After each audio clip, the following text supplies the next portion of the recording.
우리에게 주신 말씀 출애굽기 8장 16절 19절입니다. 출애굽기 8장 16절 19절 제목은 거짓 신을 침묵케 하신 하나님. 거짓 신을 침묵케 하신 하나님입니다. 사업을 하여 크게 성공하면 초기엔 모든 것이 화려합니다. 언론의 조명과 사람들의 찬사와 전문가들의 분석이 쏟아지죠. 그러나 이기가 닥치면 상황이 달라집니다. 그동안 자신만만하던 기업가의 말이 사라지고 확신에 차있던 목소리가 점점점 작아져요. 힘들고 어려운 문제 앞에서 더 말하지 못하고 책임을 지지 못하여 침묵밖에 할 수 없습니다. 침묵은 이렇게 무능이 드러나는 가장 분명한 증거인 것이죠. 본문에서 하나님은 하찮은 이로 사람들의 머리를 기어다닌 이로 애굽을 치십니다. 당시 애굽은 수많은 신들이 있었고 색상과 냄새가 다양한 화려한 제사가 있었습니다. 여기다가 뛰어난 술사도 있었고요. 또한 역시 가장 강력한 왕권을 갖춘 나라였습니다. 이런 나라 백성이 애굽인들은 그 누구도 자신들과 자신들의 신들을 대적하지 못할 것으로 믿었습니다. 실제로 당시 세계에서 애굽을 대적할 나라나 민족은 없었습니다. 그런데 그들이 부정하다고 시라는 이로 하나님이 치시자 그들이 믿었던 신들이 아무런 힘도 발하지 못하였습니다. 어떤 말도 못하고 조용히 침묵만 하지요. 술사들도 이를 만들려다가 실패하고 여호와는 신이 이룬 권능이라 합니다. 하나님은 조용하지만 아주 강력하게 거짓 신들을 침묵케 하시고 그 권세를 무너뜨리시는 것입니다. 이 시간 거짓 신을 침묵케 하신 하나님이라는 제목으로 말씀을 생각해 봅니다. 처음에는 자신이 모든 걸 다 이길 수 있을 것처럼 큰 소리치는 사람들이 있습니다. 그러나 정작 참으로 강한 자를 만나면 시끄러웠던 입이 침묵하고 말지요. 하나님께서 애굽의 신들을 침묵케 하심을 들으면서 우리가 믿는 하나님이 어떤 분이신지 좀 더 알아가는 시간이 되길 바랍니다.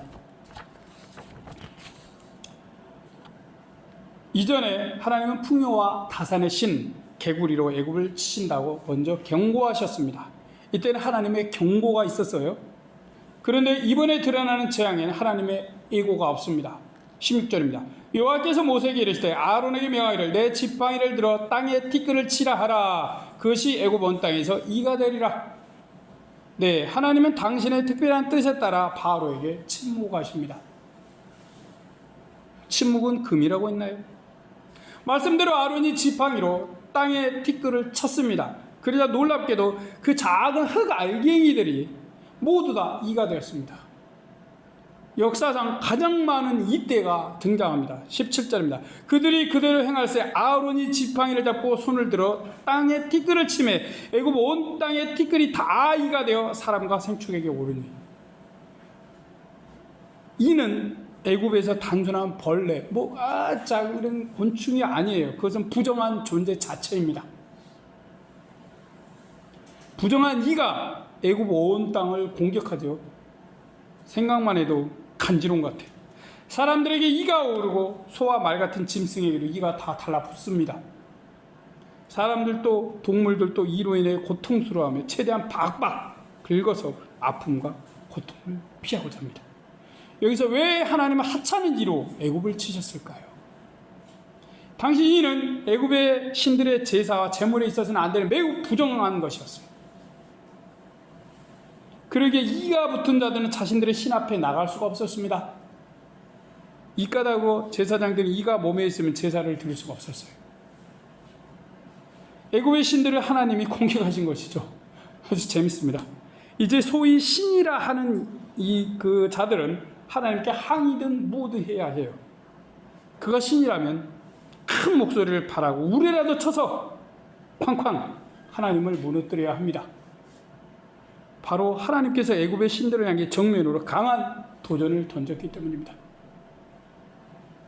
소위 신들이 부정하다고 시라는 해충 이를 하나님이 만드셨어요. 그것도 땅의 티끌로 말입니다. 하나님은 티끌 즉 흙에서 생명 이를 만드신 것이죠. 모든 생명의 주가 애굽의 신들이 아니라 하나님이심을 나타내신 것입니다. 그러시면서 내가 창조주다. 너희 신들이라는 자들은 할 말이나 능력이 있으면 나에게 대항해봐라 하시는 것입니다. 결과는 어떤가요? 애굽 온 천역 사람과 짐승 모두에게 부정한 이가 달라붙었습니다. 물어 뜯어요. 막 피를 빨죠. 자, 이런 부정함으로 인해 애굽의 신들은 굶어야 합니다. 그가 신이라면 굶어야 해요. 부정한 이가 붙은 제사장들이 더는 그것들에게 제사를 할 수 없고 제물도 바칠 수 없기 때문입니다. 갑자기 신들이 굶주려요. 소위 신들이라는 자들에게 엄청난 공격과 이기가 왔습니다. 그렇지만 이 신이라는 것들은 아무 말 없이 그냥 조용해요. 그 소란스러웠던 게 언제 그랬냐는 듯이 아주 고요히 침묵합니다. 하나님께서 조용히 일으키신 재앙으로 온 애굽과 애굽인들에게 부정이 임했어요. 그렇다면 애굽의 신들은 자신들의 백성들을 위해서 하나님을 대적하고 싸워야 합니다. 그런데 어때요? 아무것도 못하고 아무 소리도 못 냅니다. 그냥 죽은 듯이 고요하죠. 왜 그럴까요? 그것들은 신이 아니라 우상이고 죽은 것이기 때문입니다. 하나님이 이 사실을 바로와 애굽 백성들에게 가르쳐 주시려는 것입니다. 너희가 섬겼던 신들을 보아라. 내가 부정한 이로 치는데도 아무것도 못한다. 아무 말도 없이 침묵한다. 그런데도 이것들을 신이라고 섬기겠느냐 하시는 것입니다. 바로와 신하들, 술사들도 하나님이 하신 조용하지만 놀라운 일을 보았습니다. 자신들이 섬긴 신이 하찮은 이 때문에 침묵하고 마는 걸 본 것입니다. 그렇다면 이제까지 우상, 거짓을 섬겼던 걸 회개하고 하나님을 믿겠다고 해야겠죠. 그러나 바로와 술사들은 다시 하나님처럼 일을 만들려고 합니다. 자기들도 일을 만들려고 해요. 첫 번째 재앙 때 피를 만든 술사들, 마술사들입니다. 완벽하지 않았지만 그 정도로도 바로와 술객들은 의기양양했어요. 두 번째는 하나님을 흉내내서 개구리도 만들었습니다. 대단하죠. 그들은 이번에 다시 이를 만들 수 있을 걸 생각했습니다. 하찮은 이 개구리보다 훨씬 작은 이. 그러나 보기 좋게 실패합니다. 하나님께서 이를 만들지 못하게 막으신 것이죠. 처음으로 술사들은 자신들의 무능을 깨달았습니다. 능력이 막힌 후에야 이 요술사들은 여호와라는 신이 한 일입니다 라고 바로에게 말했습니다. 19절입니다. 술객이 바로에게 고하되 이는 하나님의 권능이니이다 하나 바로의 마음이 강팍게 되어 그들을 듣지 아니하였으니 여호와의 말씀과 같더라. 네, 바로와 술객들은 처음엔 무엇이든 할 수 있을 것처럼 행동했어요. 온갖 화려한 마술과 요술을 동원하였습니다. 그들이 부린 사술은 처음엔 요란하고 시끄러웠습니다. 화려한 색상과 크고 웅장한 음악에 온갖 냄새가 진동을 했어요. 사람들은 그런 것을 보면서 어떤 생각이 있을까요? 우리가 섬겨야 마땅한 신으로 생각했겠죠. 시각과 청각과 후각과 미각으로 신들이 느껴지는 것 같았기 때문입니다. 이와 달리 창조주신 하나님이 조용히 그런 가짜 거짓 신들, 시끄러운 신들을 완전히 침묵시켰습니다. 아무것도 하신 게 없이 그냥 단지 지팡이로 향해서 티끌을 향하니까 그냥 전부 다 이가 돼버린 거예요. 술사들의 마술과 요술을 멈추게 하셨습니다. 아무도 하나님이 하신 일에 이렇다 저렇다 한 것도 대응도 못하게 하신 것이죠. 이것이 하나님의 참 권능이요 능력입니다. 하나님은 창조주시며 살아계신 분이시죠. 애굽의 땅을 관장하고 생명을 주관한다는 신들 모두 마치 하나님께 순종하는 듯합니다. 술사들도 여호와 하나님께 항복하고 말았습니다. 애굽의 마술사들도 하나님이 진짜 참 신이심을 알게 된 것이죠. 물론 그들은 회개가 아니라 항복에 가까운 어쩔 수 없는 인정을 한 것입니다. 바로는 어떤가요? 애굽의 신들이 하나님 앞에서 침묵하는 것을 알았습니다. 그래도 그는 여전히 완악합니다. 참 못된 인간이죠. 하나님의 놀라운 창조의 능력 앞에서도 술사들의 인정 앞에서도 매우 고집스럽습니다. 신들의 침묵 앞에서 하나님께 돌이키지 않습니다. 다만 아무 말을 하지 않아요. 조용히 그러나 아주 강력하게 하나님은 창조주심을 보이셨습니다. 그분의 조용하지만 그런 강력한 심판 앞에서 그 신들은 무언가 해야 하고 싸워야 했습니다. 그러나 침묵만 할 뿐이죠. 가짜이기 때문입니다. 화려하고 시끄러웠던 애굽의 신들은 조용하신 하나님 앞에서 아무런 말도 못합니다. 어떤 대응과 공격도 없어요. 강력한 창조주 하나님이 조용히 그들을 모두 다 침묵해 하셨기 때문입니다.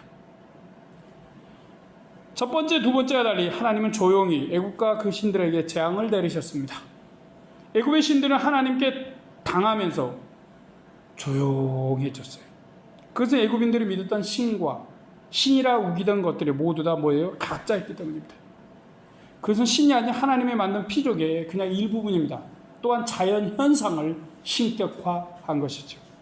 섬겨할 분은 그것들을 지으신 여호와 하나님뿐입니다. 당연히 애굽인들이 섬겨할 분도 오직 창조주 하나님이시죠.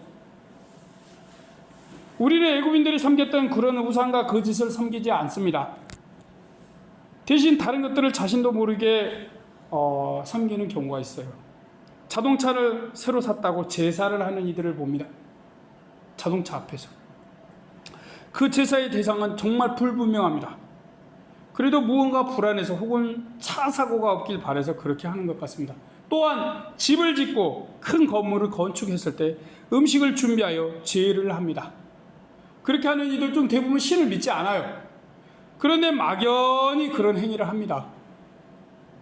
그것들이 도울 걸 기대하고 그런 능력을 소유하고 있다고 믿기 때문이죠.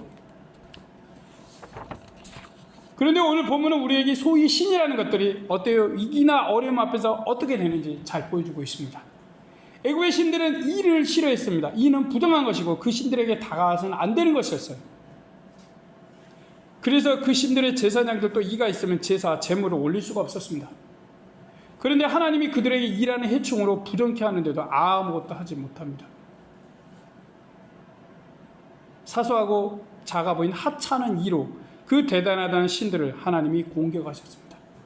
부정한 이가 그들의 백성들과 제물들과 제사장들에게 달라붙었습니다. 하지만 그 신이라는 것들 하나님의 이런 공격과 역사 앞에서 조용히 침묵하고 맙니다. 마치 기드온이 우상들을 때려보셨는데 아무것도 못하는 우상들, 똑같은 상황입니다. 그 신들은 하나님보다 수가 많고 체계적이었어요. 하나님은 한 분이시고 그것들은 엄청나게 많았습니다. 온갖 체계를 쫙 갖추고 있습니다. 그래도 하나님의 단 손길 하나 앞에서 한마디도 하지 못합니다. 이처럼 하나님은 때로는 우리가 당신 외에 의지하는 것들을 침묵하게 하십니다. 그러심으로 참 의지할 분이 누구신지 우리에게 보여주시죠. 사소한 이로 애굽인들을 흔드신 하나님이시죠. 이는 하나님께서 인간의 교만을 가장 약한 것으로 얼마든지 무너뜨릴 능력을 가진 분임을 깨닫게 합니다. 오늘날도 만약 이처럼 온 티끌로 이를 만든다면 아마 인간들은 1년 내내 이가 붙은다면 사람들은 다 망해버릴 것입니다. 핵무기도 필요 없어요. 이 때문에 다 망해버릴 것이죠. 이렇게 하나님은 강력한 분이세요. 그런 하나님은 우리의 사소해 보이고 하찮아 보이는 문제 하나로 우리의 삶을 몽땅 흔드실 수도 있습니다. 전부를 말이에요. 이 작은 문제로 하나님은 우리의 믿음을 점검하시죠. 거짓 신이 침묵할 때 우리 인간의 한계는 드러나고 맙니다. 술사들은 더는 이를 흉내낼 수가 없었어요. 사람의 지혜와 기술은 어느 순간 반드시 한계에 부딪힙니다. 이때 하나님은 우리에게 왜 못하느냐 묻지 않으십니다. 대신 너는 이제 누구를 의지하겠느냐 라고 물으시죠. 오늘 본문에서 그렇게 말씀하십니다. 침묵 가운데 있습니다. 우리는 누구 혹은 어떤 분을 의지하고 싶습니까? 조용하신 하나님인가요? 요란하고 시끄럽고 무언가 있어 보이나 무능한 소위 신들이나 우상들인가요? 애굽의 술사들은 바로에게 이것은 하나님의 권능입니다 라고 말했습니다. 그러나 그들은 회개도 결단도 하지 않았습니다. 하나님에 대한 지식은 있을 수 있죠. 그러나 하나님을 믿지 않으면 아무런 소용이 없습니다. 바로나 술사들도 하나님에 대한 지식은 있었지만 삶의 방향이 바뀌지가 않았습니다. 이것이 그들의 어리석음과 완고함입니다. 그러므로 우리는 이들의 어리석음과 무지한 전철을 따라가지 맙시다. 그들의 회개할 기회, 하나님을 믿을 기회를 놓쳤습니다. 우리 하나님은 세상을 지으신 분이십니다. 티끌로 이를 얼마든지 만드실 수 있어요. 그 창조자 하나님은 이 하나도 대항 못하는 가짜들을 침묵케 하시죠. 그런 거짓을 섬겼던 이들은 그 시간에 여호와 하나님을 바라보아야 마땅했습니다. 우리가 의지하던 게 아무 말도 못할 때, 그 순간이 하나님을 다시 바라볼 때이죠. 하나님은 바로에게 계속적으로 기회를 주셨듯이 우리에게도 언제나 하나님을 찾을 시간을 주십니다. 하나님의 역사는 늘 우리에게 강하게 다가오는 것은 아닙니다. 우리 주변에 하찮은 것들로 조용히 일하기도 하시죠. 하나님이 우리를 구원하신 것은 무엇이었습니까? 우리를 위해 보내신 예수님은 조용히 십자가라는 나무 토막을 지셨습니다. 2토막. 십자가는 아주 하찮은 것이고 혐오스러운 것이었습니다. 그러나 하나님의 아들은 이 혐오스러운 물건으로 인류 구원을 완성하셨습니다. 그것도 조용히. 이 조용한 역사 앞에 마귀는 완전히 침묵했습니다. 모든 악한 자들도 할 말을 잃었습니다. 하나님의 조용한 역사 앞에서 세상과 거짓 신들은 조용하기만 했습니다. 그런 의미에서 우리는 우리의 중심, 마음, 우리의 삶을 살펴야 합니다. 혹 무엇이 우리 삶의 중심에 있습니까? 하나님이 오셨을 때 아무런 말도 못하는 거짓들이 세상에 많죠. 그것들은 그러면서도 힘이 있는 척합니다. 이런 것들을 섬기는 것은 지혜롭지 못합니다. 그것들은 우리를 참으로 돕지 못합니다. 다만 하나님 앞에서 침묵할 뿐이죠. 출애굽기의 모든 재앙은 우리에게 한 가지의 질문을 주고 있습니다. 누가 우리의 주인인가? 누구를 우리 삶의 주인으로 모실 것인가? 하나님은 우리 인생의 일부 영역이 아닌 우리 삶 전부를 요구하십니다. 참된 자유는 우리 멋대로 사는 데 있지 않습니다. 그럴수록 우리는 힘들어지죠. 그리고 무언가 거짓을 의지하게 됩니다. 거기에 참 자유나 행복은 없습니다. 바로는 자신의 자유를 지키려다 더 깊은 속박으로 들어갔습니다. 반면 하나님을 믿는 이스라엘은 하나님께 순종함으로 참 자유를 향해 나아갔습니다. 애굽에 대한 하나님의 재앙의 목적은 파괴가 아닙니다. 사람들을 거짓에서 구별하시고 구원하시는 것입니다. 하나님의 세상을 향한 심판 가운데서도 우리에게 생명의 길, 구원의 길을 준비하십니다. 재앙과 심판 앞에 사람들은 숨을 곳이 없습니다. 오직 피난처는 우리 하나님 분이십니다. 거짓을 침묵케 하시고 우리를 구원으로 인도하시는 하나님을 찬양합니다. 우리는 거짓이 침묵한 자리에서 무릎을 꿇읍시다. 하나님께요.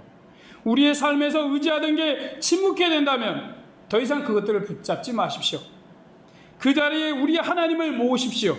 그 자리를 절망의 자리가 아닌 하나님을 예배하는 자리로 만드시기 바랍니다. 거짓의 침묵을 벗어나 창조자 하나님을 섬기고 찬양하는 이들이 되십시오. 참신이시고 창조주신 하나님을 신뢰하며 믿음으로 살아가는 하나님의 복된 자녀들이 되길 바랍니다. 아멘. 기도하겠습니다. 전능하신 하나님을 안다는 거, 믿는다는 거 얼마나 큰 행복인지, 감사함인지 오늘 말씀을 통해 생각합니다. 하나님, 사람들은 큰 소리를 칩니다. 차 안에, 조그만 차 안에 들어가면 자기가 무슨 엄청난 능력 있는 것처럼, 대단한 것처럼. 하지만 차 밖으로 나오면 정말 초라합니다.